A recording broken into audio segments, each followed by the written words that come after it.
All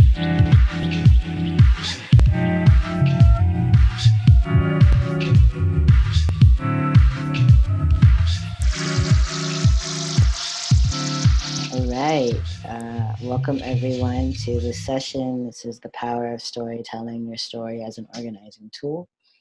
And in this session, we'll be talking about the impact and healing power of telling your story, and as well as how engaging with your story, especially as QT, BIPOC, queer, trans, intersex, Black, Indigenous, and other people of color, how we can use our stories to help politicize our work and who we are, especially to shift and eliminate rape culture. So I'm gonna pass it over to you, Ducky, to introduce yourself. Thank you, Jaden. Before I get to my introductions, I'll do some guidelines, some content, and trigger warnings as we do this video, do this session with you. Content warning for child CSA, which is child sexual assault, rape, and survivorship. Also, guidelines. This is a tough topic, and will be heavy. So I implore you to take care of yourselves as you see fit or best for yourself. Stay hydrated. If you need to step out and take a self-care break, feel free to. But listen to your body and take that break. As we get to the meeting, my name is Ducky Jones. I use they, them pronouns. My previous work, I did numerous work around disordered eating as a former member of TFED, trans folks fighting eating disorders. After as a board member and a vice board member, as associate science, diversity, and health. I did work stuff about racial and gender justice as a board member and member of Gender Justice Los Angeles. I'm a co-founder of Los Angeles Schooling Collective, which is we did disability work facilitations and trainings to make schools and businesses more accessible. I'm currently a mental health educator for 5-Week Collective, which is a group of QTI POC folks, disabled folks doing transformative work through a disability justice lens. Mediations, crisis work, and trainings. Also, I'm on the advisory board of boy elders for the Transformative Project. So that's my current thing besides my own poetry and things like that. So I pass over to Jaden so they can introduce themselves. Thank you, Ducky. My name is Jaden. I use he, him pronouns or my name. I've done a lot of different work with Ducky. I was a board member of Gender Justice Los Angeles. I'm currently the equity director for ASDA, the Association for Size, Diversity, and Health. I was also a member of TFED, Trans Folks Fighting Eating Disorders. I was an inaugural member of the Transgender Advisory Council for the City of Los Angeles. Most of my work focuses in public health and sexual health, so I've provided a lot of sexual health education for queer and trans, non-binary, and intersex communities. I'm currently the co-director of Memoirs, an organization that centers the healing, leadership, and wisdom of QTI, BIPOC, queer, trans, intersex, Black, Indigenous, and other people of color who are survivors of child sexual abuse. And yeah, outside of that, I'm also a poet. And a little over a year ago, I published my first chapbook called Intentional Musings on Staying Alive When I Want to Die, which is an honest depiction of navigating mental health under systemic oppression. So that's who we are. We both are in the oral archive of Memoirs, which has 60 stories from across 15 states of QTI BIPOC CSA survivors. And we're going to talk a little bit about our own stories and how sharing our stories helped politicize us as movement workers. So I'll pass it to you, Ducky. Thank you. So yes, a little background first before I get into how I healed, how telling my story has created this new foundation and acceptance of being a survivor. I am a survivor of CSA, child sexual assault, and sexual assaults. I was abused by foster mom, son, and foster kid brothers in the home. Also, as an intersex person, I know it's not really talked about or seen as CSA or child sexual assault, but it is, has been mutilation as a child, having coercive surgery to force me into a gender that I'm not, I was born as. For years, I have stayed quiet, not talked about my history of a survivor or being sexually assaulted because I thought that was not a thing to do, or I just had to deal with it, or the multitudes of the sexism and that's going into the world that there's nowhere that I identify outside perceived identified male can be a victim of sexual assault or any forms of assault in that matter.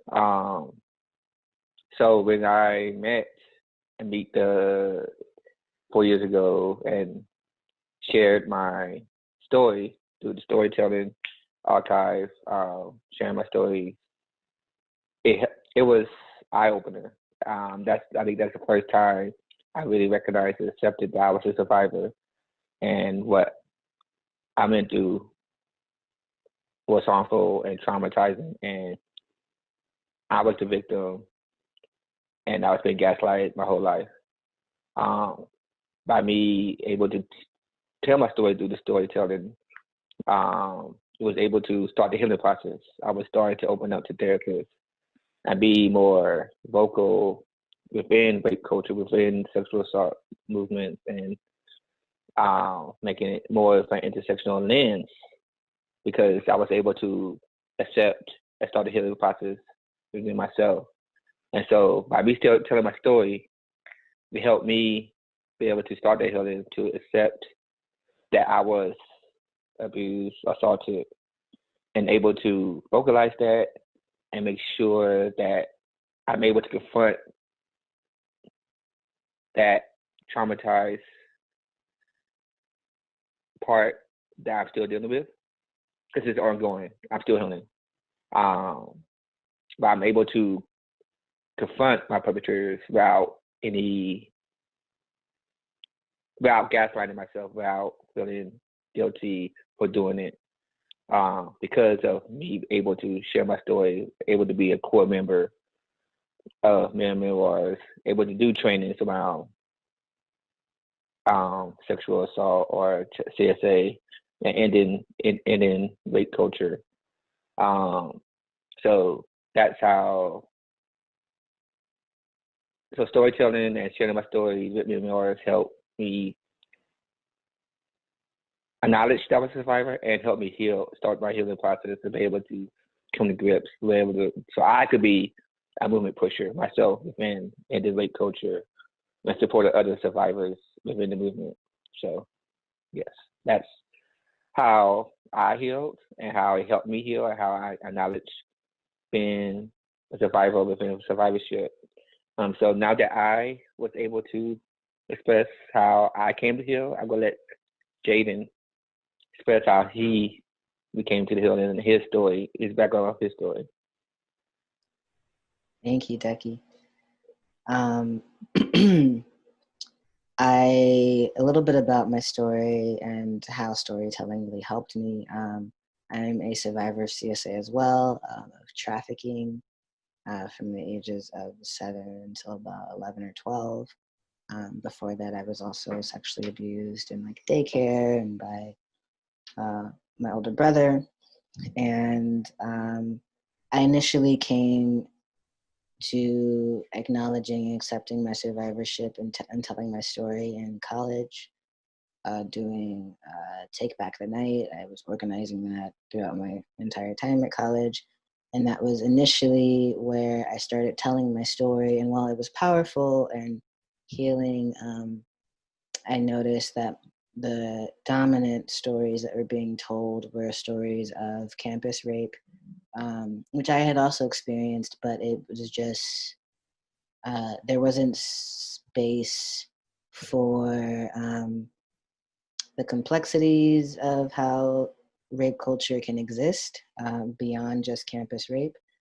And a lot of people sort of had a carceral feminist response and were pushing for things like, or believing in things like more funding for rape kits and having police or campus police at events. And by the time I started telling my story, I knew that the police weren't people that I can trust. And it wasn't until a few years ago when I was able to share my story in the Memoirs archive that I connected with other survivors who also had a similar understanding of the state as a site of sexual violence, as a site of harm. So even though I was used to telling my story, it wasn't until connecting with Mirror Memoirs and the other survivors in the archive that it felt like a different kind of healing.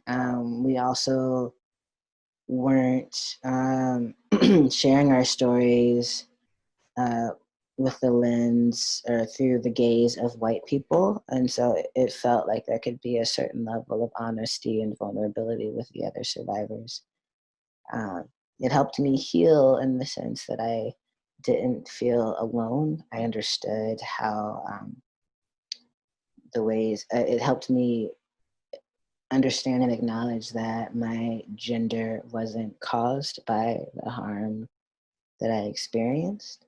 And it was really powerful to connect with other queer and trans survivors of color who had similar experiences. It also taught me that my story is powerful and that the nuances of my story are important. The fact that I am Black and queer and trans are important to my story and important to the experiences that I have, especially considering the high rates of CSA among Black children. Um, I also gained some interesting or important analysis around the state, but also the ways that gender nonconforming children are targeted. There's a story, or there's a study from the American Academy of Pediatrics that says that gender nonconforming children are 6 times more likely to be sexually abused, with male-assigned children who are gender nonconforming having the highest rates. And so, learning that and understanding that really shifted for me the way I understood the larger sexual violence and violence prevention world that uplifts the narrative that it's usually a woman or a girl who is raped by a cisgender man who is a stranger or something. Because that wasn't my story. That there it was babysitters and people that I knew closely. And so not only being able to tell my story and know that it's actually a much more common story than what I thought was true, really helped me not feel so alone. But also knowing that it also helped me understand that how important it is to be a prison abolitionist. So which takes us to our next part. And I'll pass it back to you, Ducky. If you could talk a little bit about how sharing your story helped politicize you, especially how it informs or how it helped you come to a place as an abolitionist.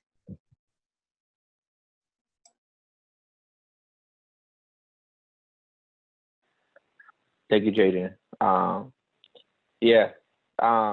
What I learned from telling my story, yeah, I was very angry, very hurt, very vengeful. My initial reaction is these people, the perpetrators, needs to be locked up and punished. Also, open my eyes like, wow, it's not just a white thing. It's not just a system. Like you mentioned earlier, the statistics around gender nonconforming and non-binary folks, especially BIPOC folks, as the highest, most targeted, highest rate of survivors. Um, especially in the society world that promotes that it's only women experiencing sexual assault or rape, or white women at that. Um, and then just to know that being intersex, as we know, intersex is as common as one out of every 100 red hair that's born. So, of course, the percentages of coercion surgeries that could be included in the statistics. And that also could add on to the non-binary and non-conforming statistic, as we are non-binary by default because we're not born either gender. But through my storytelling and how the work we do with memoirs, and how do we see the world without our perpetrators, or seeing perpetrators in jail, because prison is not, it should be abolished. How can we create a platform where some type of rehabilitation don't have to deal with prison? It took me a long time to get over the anger. Like, no, my perpetrator needs to be jail or punished. But I was like, you know what? I cannot be a prison abolitionist but still want my perpetrator to go to prison and jail. I'm to a point where we both, myself as a survivor and the perpetrator, needs to heal. We need, it has helped me come to a point where, look, prison is shitty to everyone. Prison is not for no one. It don't give the resources and the rehabilitation that anyone needs, more or less a perpetrator or a rapist or offended can get, the need to heal, to work, take accountability for their actions. So that lets me know, that lets me to understand where I'm one that abolish presence also need to understand that as much as I need to heal, my perpetrator needs to heal, and find a way to come with a rehabilitation program or resource for the perpetrators to heal. And that led me to like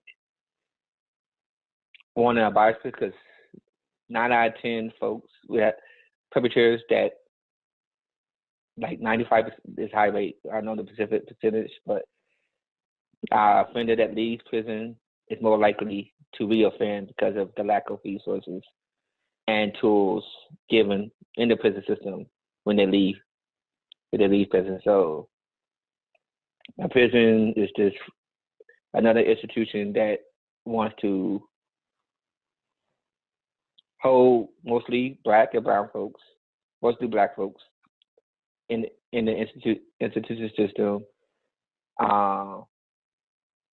And so we need to demolish that and find a way to give resources to perpetrators so they won't reoffend, so they could heal, so they could move forward with their lives. And how can we heal together as a survivor and the perpetrator, knowing that they did harm to me, but also I know that their trauma might come from them being a survivor themselves. There's no mental health or institution for them to heal or process as well. So that's how I became an abolitionist, and how I acknowledged that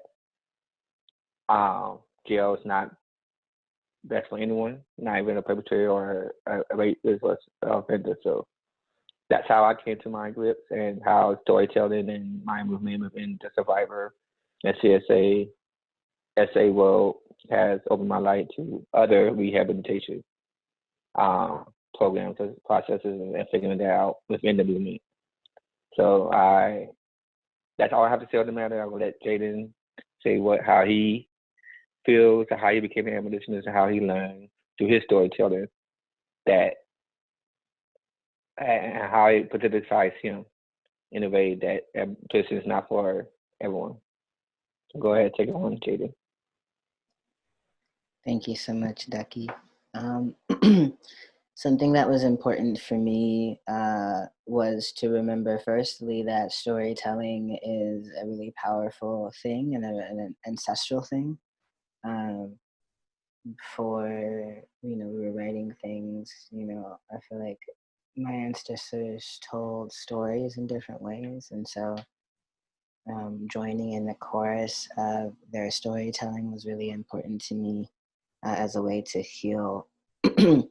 And I never trusted the state because some of my abusers were agents of the state, law enforcement and whatnot. So I never thought to engage with them in that way because they were always violent towards me. But I wasn't necessarily an abolitionist at first. I did think, people got to be locked up. They got to, go to prison.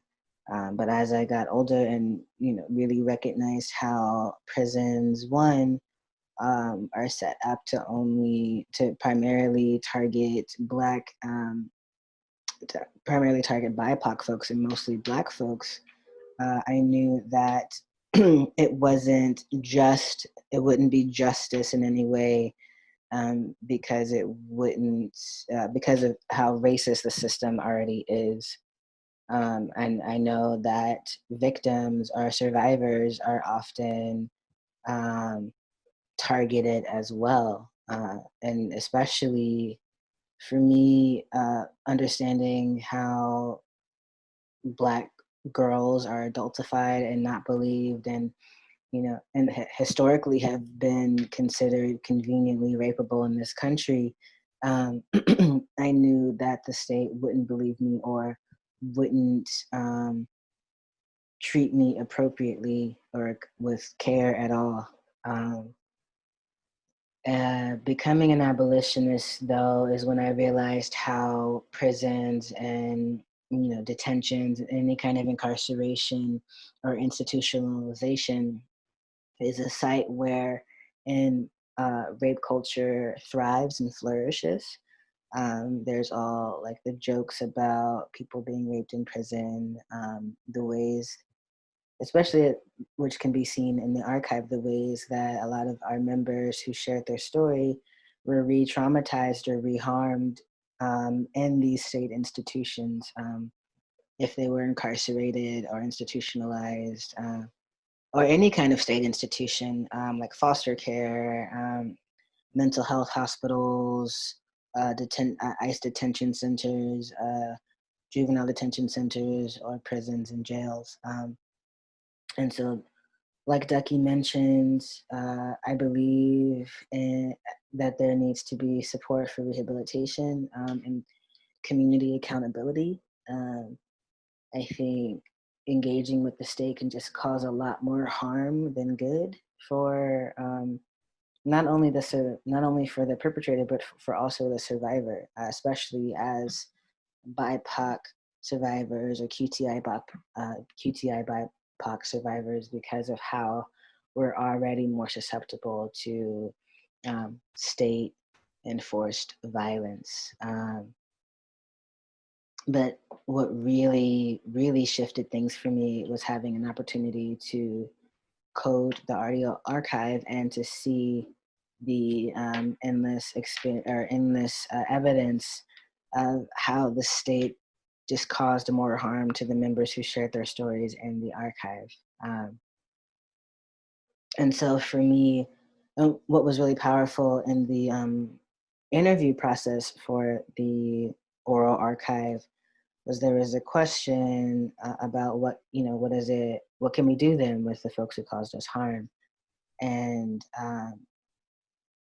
for me, I do believe, like, what if there were early intervention for folks? Like, a lot of the people who cause harm are also survivors who never had access to any kind of healing.